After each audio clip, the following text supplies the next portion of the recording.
현장 연결해서 한번 자세한 소식 들어보도록 하겠습니다. 취재기자 연결합니다. 최두희 기자. 네, 서울중앙지검에 나와 있습니다. 네, 먼저 현장 분위기 좀 전해주시죠. 네, 박근혜 전 대통령이 새벽 4시 반쯤 서울구치소로 향하면서 이곳 서울중앙지검은 평온한 분위기를 되찾았습니다. 앞서 4시 반쯤 검은색 승용차 뒷좌석에 있던 박 전 대통령은 굳은 표정이었습니다. 자세히 보이진 않았지만 박 전 대통령의 눈가가 촉촉해 보였는데요.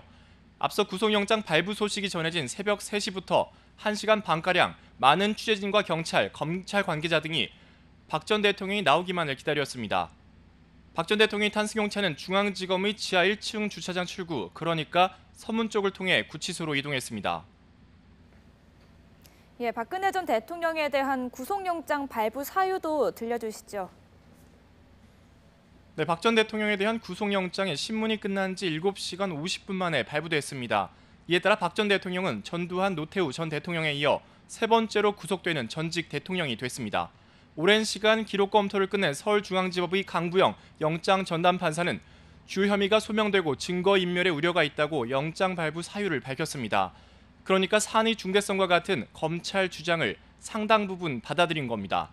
앞서 검찰은 박 전 대통령이 최순실 씨와 공모해 대기업에서 700억 원이 넘는 거액의 재단 출연금을 강제로 모금했다고 판단했습니다. 또 삼성이 미르와 K스포츠재단에 낸 출연금은 이재용 삼성전자 부회장으로부터 받은 뇌물로 판단했습니다. 법원이 개별 혐의에 대한 판단을 적시하진 않았지만 검찰 측 주장에 무게를 둔 해석 아니냐는 그러한 해석이 나오고 있는 겁니다. 앞서 박 전 대통령에 대한 법원의 구속 전 피의자 신문은 무려 8시간 40분으로 역대 최장 시간을 기록했지만 신문이 끝난 뒤 구속영장이 발부되기까진 8시간이 걸렸습니다. 앞서 이재용 삼성전자 부회장의 구속영장의 경우엔 신문이 마무리되고도 11시간 35분 만에 발부됐는데 이번엔 법원의 결단이 상대적으로 3시간 정도 빨랐다고 볼 수 있습니다. 네, 일단 구속영장은 발부가 됐는데 이게 곧바로 유죄를 의미하는 건 아닌 거죠? 네, 그렇습니다. 박 전 대통령의 신병 구속을 유죄로 연결시키기엔 아직 무리가 있습니다. 구속 전 피의자 신문은 수사기관이 피의자를 구속하려고 할 때 피의자가 판사 앞에서 해명할 기회를 주는 제도인데요. 따라서 피의자 구속이 유죄 인정의 의미가 아니라 향후 형사 절차를 돕는 그런 역할이라고 볼 수 있습니다. 따라서 수사 때문에 구속되는 것과 실제 재판에서 여러 가지 쟁점을 다투는 건 별개의 문제라는 겁니다. 예, 박 전 대통령이 구속되면서 이제 검찰 수사도 탄력이 붙게 됐죠. 네, 그렇습니다. 6개월 정도 이어진 최순실 씨의 국정농단 수사가 이제 박 전 대통령이 구속되면서 마지막 고비를 넘게 됐습니다. 일단 박 전 대통령의 신병을 확보한 검찰은 추가 조사를 벌인 뒤 박 전 대통령을 재판에 넘길 예정입니다. 검찰이 재판에 넘길 수 있는 시한은 최대 20일인데요. 검찰은 본격적인 대선 선거운동이 시작되는 4월 17일 이전에 박 전 대통령을 재판에 넘긴다는 방침입니다.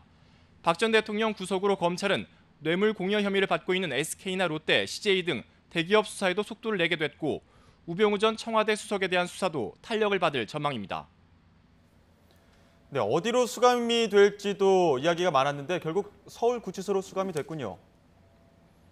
네, 그렇습니다. 앞서 검찰이 청구한 구속영장에도 수감 장소로 경기도 의왕시에 있는 서울구치소가 특정돼 있었는데요. 서울구치소는 지난 1995년 노태우 전 대통령이 뇌물을 받은 혐의로 수감됐던 장소입니다.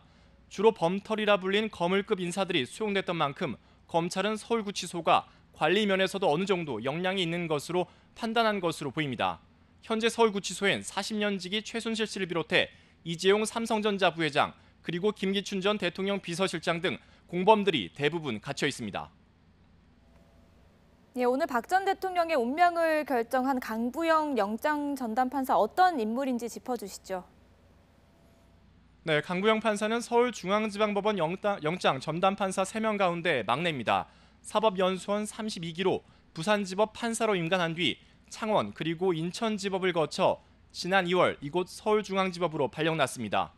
강 판사는 기록 검토를 꼼꼼히 하기로 알려져 있는데 신중한 기록 검토를 위해 박 전 대통령의 영장 심사 기일도 청구일로부터 사흘 뒤로 잡은 것으로 알려졌습니다. 조금 전인 새벽 3시쯤 박 전 대통령에 대해 구속영장을 발부한 만큼 강 판사에 대한 관심이 상당한데요. 법원 내부에서는 중앙지법의 영장 판사 가운데 실시간 검색 1위에 올라보지 않으면 영장 판사를 할 자격이 없다는 그런 우스갯소리까지 돌고 있는 만큼 곧 1위에 오를 것으로도 관측됩니다. 지금까지 서울중앙지검에서 YTN 최두입니다.